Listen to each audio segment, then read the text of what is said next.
We provide you the platform to turn your dreams into reality.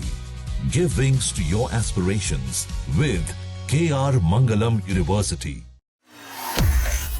Mallikarjun खड़गे जी मौजूद, खड़गे भी थे। वहीं से यूडीएफ ने अपने कैंपेन की शुरुआत की थी। तो वहाँ से आप लोग मंत्रालय बांटना शुरू किया था, तो पहले से पता था कि आपको केरल का रिजल्ट? नहीं, हमने कोई मंत्रालय नहीं बांटा था, हमने बस खुशियां बांटी थी उस दिन 25 तारीख को, और हमने ये कह दिया था कि यहाँ पे यूडीएफ सेंचुरी लगा करके चुनाव जीतने जा रही है। आपको याद होगा अपनी पहली मीडिया बाइट में केसी वेणुगोपाल जी ने कहा था कि हम सेंचुरी लगाएंगे। मैं लगातार वहां जहां भी कैंपेन में जा रहा था, हम जो कविताएं सुना रहे थे, हम जो प्रचार कर रहे थे, उसमें कहते थे कि यूडीएफ यहाँ पे सेंचुरी लगाने जा रहा है।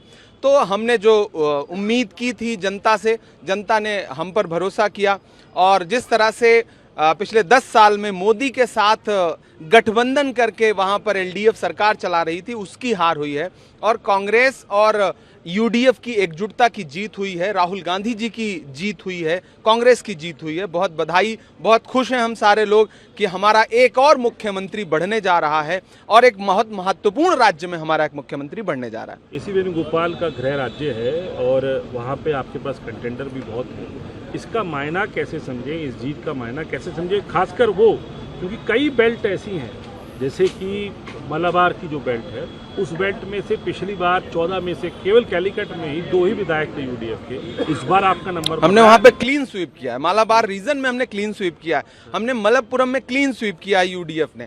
देखिए, वेणुगोपाल जी को एक बात के लिए तो उनका विशेष शुक्रिया बनता है कि जिस तरह से उन्होंने ग्राउंड पे उतर करके नाराज लोगों को मनाया, रूठों को मनाया, जिस तरह से ग्राउंड पे उतर के मेहनत की, कांग्रेस का एक एक कार्यकर्ता उनको इस चीज के लिए शुक्रिया भी कह रहा है, सैल्यूट कर रहा है कि उसी तरह से हर राज्य में जाहिर सी बात है किसी न किसी नेता को उतर करके जिम्मेदारी लेकर के चुनाव लड़ना पड़ेगा। चुनाव की रणनीतियां बदल चुकी हैं, तो उनको बहुत बधाई इस बात की।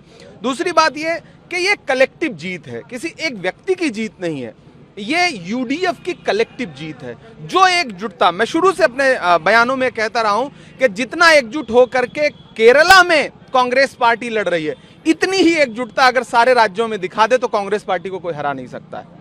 आप नारा भी दे रहे, तो कुछ आपने मलयालम भी सीखी? हाँ, मैंने थोड़ी थोड़ी मलयालम सीखी थी। केरलम जयकुम यूडीएफ नैकुम, ये हम लोगों का नारा था। मैंने इसे बाद में कविता बनाया था कि केरलम जयकुम यूडीएफ नैकुम, मिलके यही नारा लगाएंगे हम तुम, केरलम जयकुम यूडीएफ नैकुम। इस चुनाव में एलडीएफ हो जाएगी गुम, केरलम जयकुम यूडीएफ नैकुम।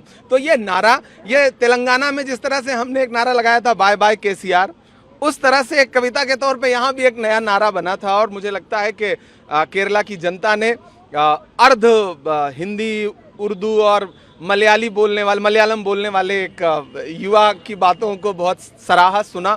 तो मैं बहुत खुश हूँ, बहुत